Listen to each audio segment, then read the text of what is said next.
इनकलाब मंच के प्रवक्ता शरीफ उस्मान हादी की नमाज जनाजा में शामिल होने के लिए शनिवार को ढाका के माणिक मियां एवेन्यू पर हजारों लोग जुटे। जनाजे के दौरान इंसाफ की मांग करते हुए जमकर नारेबाजी हुई, जबकि संसद परिसर और आसपास सुरक्षा के कड़े इंतजाम किए गए। हादी को राष्ट्रीय कवि काजी नजरुल इस्लाम के पास दफन किया गया है। भारत के पड़ोसी देश बांग्लादेश में इन दिनों एक बार फिर से ये हिंसा की घटनाएं सामने आ रही हैं। तस्वीरें आप देख सकते हैं। इस बीच देश में कट्टरपंथी गतिविधियों और भड़काऊ बयानों के लिए चर्चा में रहने वाला बांग्लादेशी देवबंदी मौलवी हारून इजहार ने एक बार फिर से ऐसा बयान दिया जिसने स्थिति को और जटिल बना दिया। हारून इजहार ने दावा किया है कि बांग्लादेश में मौजूदा भारतीय हाई कमीशन और उनके सहायक हाई कमीशनों की सुरक्षा की जिम्मेदारी वह और उनके समर्थक खुद संभाल रहे हैं। उन्होंने ये भी कहा है कि देश में कहीं भी मॉब कल्चर जैसी स्थिति नहीं बनेगी और हिंदुओं और मंदिरों की सुरक्षा का जिम्मा भी वो लोग ले लेंगे। हालांकि हकीकत इससे बिल्कुल अलग नजर आ रही है। देश भर में हिंसा फैलाई गई। हाल ही में चट्टोग्राम में भारतीय सहायक हाई कमीशन पर पथराव की घटना हुई। इस घटना में पुलिस ने 12 लोगों को गिरफ्तार किया था।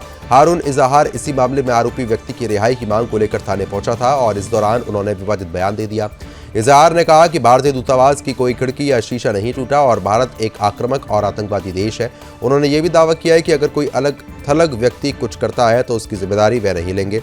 हारून इजहार का भारत विरोधी रुख नया नहीं है। बीते कुछ महीनों में उन्होंने कई बार भारत के खिलाफ भड़काऊ बयान दिया है। सुरक्षा एजेंसीज और खुफिया रिपोर्टर्स में बता रहे हैं कि उनका अल-कायदा और लश्कर तैयबा जैसी आतंकी संगठनों से संबंध होने का भी उजागर मामला जो है वो सामने आया था।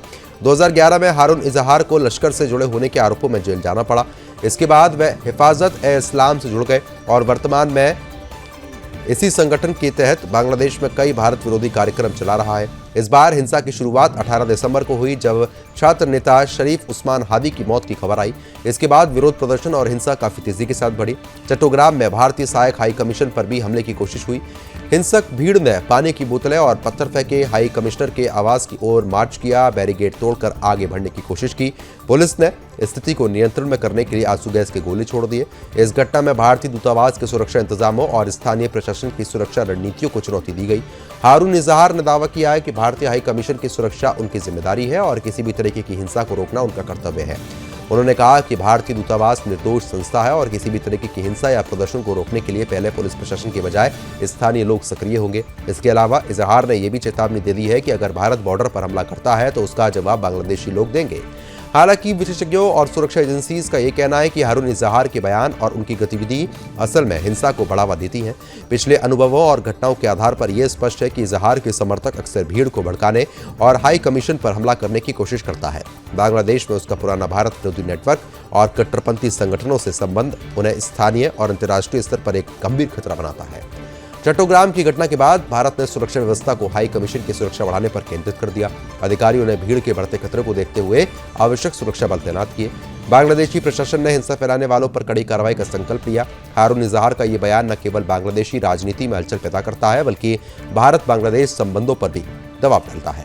भारतीय हाई कमीशन की सुरक्षा को लेकर उनके दावे और वास्तविक घटनाओं में अंतर साफ दिखाई दे रहा है। सुरक्षा विशेषज्ञों का यह कहना है कि इस तरीके की कट्टरपंथी बयान और हिंसा की घटनाएं न सिर्फ स्थानीय सुरक्षा को चुनौती देती है बल्कि भारत बांग्लादेश के द्विपक्षीय संबंधों के लिए जोखिम भी पैदा करती हैं।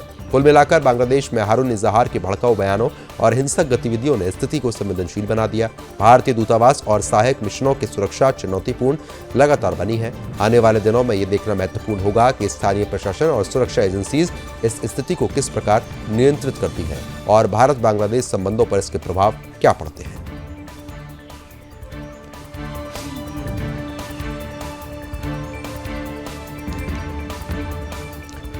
तो वहीं बांग्लादेश के मयनमंद सिंह जिले में एक हिंदू युवक की पीट-पीटकर हत्या के मामले में 7 लोगों को फिलहाल गिरफ्तार किया गया है।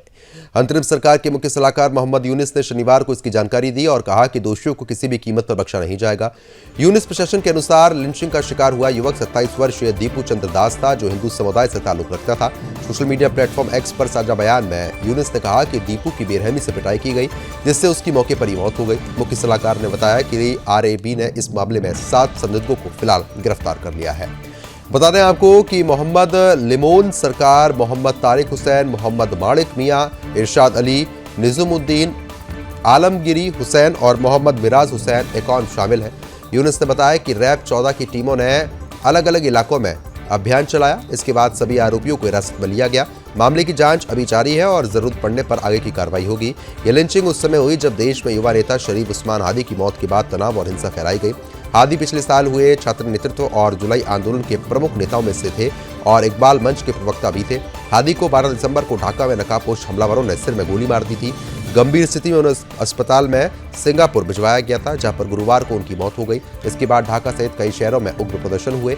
घटना के बाद बांग्लादेश की अंतरिम सरकार ने हिंदू युवक की हत्या की कड़ी निंदा की। सरकार ने कहा कि नए बांग्लादेश में ऐसी हिंसा के लिए कोई जगह नहीं है और इस जघन्य अपराध में शामिल किसी भी व्यक्ति को कानून के दायरे में लाया जाएगा। यूनिस प्रशासन ने लोगों से शांति बनाए रखने, अफवाहों से दूर रहने, किसी भी तरीके की हिंसा या उकसावे में न आने की अपील कर दी। सरकार ने कहा कि कानून व्यवस्था बनाए रखें सर्वोच्च प्राथमिकता हमारी है। सरकार ने उन पत्रकारों और मीडिया संस्थानों के साथ भी एकजुटता जताई है जिन्होंने दफ्तरों पर हालिया हिंसा के दौरान हमले किए थे। प्रोथोम, आलो और द डेली स्टार के कार्यालयों में तोड़फोड़ और आगजनी की घटनाएं भी सरकार उनकी लगातार निंदा कर रही है। पाकिस्तान की सियासत और न्यायिक व्यवस्था में एक बार फिर से बड़ा भूचाल आ गया है। जेल में बंद पाकिस्तान के पूर्व प्रधानमंत्री इमरान खान और उनकी पत्नी बुशरा बीवी को आपको बता दें कि भ्रष्टाचार मामले में जवाबदेही अदालत ने शनिवार को 17 साल की कठोर कारावास की सजा सुना दी है। यह फैसला रावलपिंडी स्थित उच्च सुरक्षा वाली अदालिया जेल में सुनाया गया, जहां पर विशेष अदालत के न्यायाधीश शाहरुख ने सुनवाई पूरी होने के बाद निर्णय सुनाया। इस फैसले को पाकिस्तान की राजनीति में इमरान खान के लिए अब तक का सबसे बड़ा झटका माना जा रहा है। बता रहे हैं कि 2021 से ये जुड़ा हुआ मामला बताया गया है। फिलहाल आपको बता दें कि जब इमरान खान प्रधानमंत्री थे और उन पर आरोप ये लगा था कि उन्होंने अपनी पत्नी बुशरा बीवी ने सऊदी सरकार से मिलकर सरकारी उपहारों को नियमों के खिलाफ अपने पास रखवा दिया और अवैध रूप से इसको बेच दिया। अभियोजन पक्ष के मुताबिक इन उपहारों की जानकारी नियमों के तहत सही तरीके से सार्वजनिक नहीं की गई और सरकारी खजाने को नुकसान पहुंचाया गया। अदालत ने इस मामले में दोनों को पाकिस्तान दंड संहिता की धारा 409 यानी कि आपराधिक विश्वासघात के तहत 10 साल की सजा सुनाई गई, जबकि भ्रष्टाचार निरोधक अधिनियम की विभिन्न धाराओं के तहत अतिरिक्त 7 साल की सजा कैद की जो है वो यहाँ पर सुनाई गई है। इसके अलावा अदालत ने इमरान खान और बुशरा बीवी पर 1-1 करोड़ रुपए का, जो कि पाकिस्तानी रुपया है, उसका जुर्माना लगाया। यदि जुर्माना अदा नहीं किया गया तो सजा की अवधि बढ़ सकती है। इस फैसले के बाद पीटीआई समर्थकों में नाराजगी है। इमरान खान पहले से कई मामलों में जेल में बंद है और उनके समर्थक इस फैसले को राजनीतिक बदले की कार्रवाई बता रहे हैं। पीटीआई नेताओं का यह कहना है कि इमरान खान को सत्ता से हटाने के बाद उनके खिलाफ लगातार कानूनी कार्रवाई हो रही है ताकि उन्हें राजनीति से पूरी तरीके से बाहर किया जा सके। और इसी बीच हाल ही में जेल के बाहर हुए विरोध प्रदर्शन ने स्थिति को और ज्यादा तनावपूर्ण बना दिया है। पाकिस्तान पुलिस ने जेल के बाहर प्रदर्शन करने वाले कई लोगों को गिरफ्तार भी किया था और उनके खिलाफ एटीटी के तहत मामला दर्ज हुआ था। पुलिस के अनुसार इमरान खान के मिलने के लिए और उनके रिश्तेदारों, वकीलों को समय नहीं मिला था। इसके बाद खान की बहनों और कई समर्थकों ने जमकर प्रदर्शन किया। इस प्रदर्शन को गैरकानूनी बताते हुए रावलपिंडी के सदर बोरेनी थाने में आतंकवाद विरोधी अधिनियम के तहत प्राथमिकी भी दर्ज की गई थी।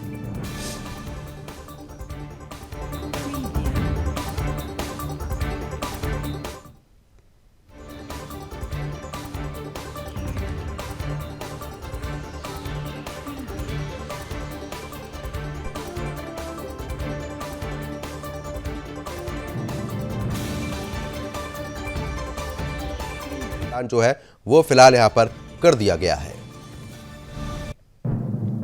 अब आगे बढ़ लेते हैं। युद्ध को लेकर अमेरिकी विदेश मंत्री मार्को रूबियो ने यह कह दिया है कि अमेरिका ही एकमात्र एक ऐसा देश है जो रूस और यूक्रेन दोनों से बात करके युद्ध खत्म करने का रास्ता निकाल सकता है। रूबियो ने यह कहा कि धरती पर सिर्फ एक ही देश है, धरती पर सिर्फ एक ही ऐसी संस्था है जो असल में दोनों पक्षों से बात करती है और यह पता लगा सकती है कि इस युद्ध को शांति में से खत्म करने का कोई रास्ता है भी या फिर नहीं है।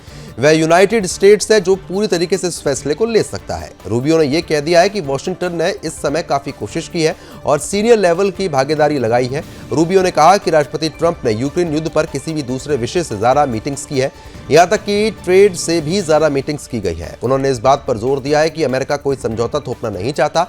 उन्होंने कहा कि ये किसी पर कोई डील थोपने के बारे में नहीं है, इस बारे में दोनों पक्ष क्या उम्मीद करते हैं और उन्हें क्या चाहिए, दोनों पक्ष बदले में क्या देने के लिए तैयार है। रूबियो ने कहा कि हमें आने वाले समय में किसी भी तरीके से सरेंडर होता नहीं दिख रहा है, इसलिए सिर्फ बातचीत ही इस युद्ध का एक समाधान हो सकती है। उन्होंने ये भी कहा है कि ऐसे समझौते के लिए दोनों पक्षों को साथ आना होगा। आखिर फैसला जो है वो तो दोनों देशों को ही लेना होगा, लेकिन ये फैसला यूक्रेन और रूस का होगा, ये अमेरिका का नहीं हो सकता। रूबियो ने यह भी कहा कि इसमें बहुत समय और बहुत मेहनत लगती है। ऐसे प्रयास आमतौर पर मीडिया और प्रेस कॉन्फ्रेंस में नहीं किए जा सकते। बता दें कि फरवरी 2022 में रूस ने यूक्रेन पर हमला किया था, जिससे दूसरे विश्व युद्ध के बाद यूरोप का खतरा बढ़ गया था। इस युद्ध में कीव को पश्चिमी देशों से बड़े पैमाने पर मिलिट्री, फाइनेंशियल और डिप्लोमेटिक मदद मिल गई थी, जबकि मॉस्को ने अमेरिका के नेतृत्व वाले प्रतिबंधों का विरोध करने वाले देशों के साथ अपने संबंध और गहरे किए थे। इस संघर्ष ने ग्लोबल एनर्जी मार्केट, यूरोपीय सुरक्षा व्यवस्था और डिप्लोमेटिक गठबंधनों को नया रूप दे दिया और वॉशिंगटन इस युद्ध को अंतर्राष्ट्रीय नियमों की परीक्षा के तौर पर पेश भी कर रहा है।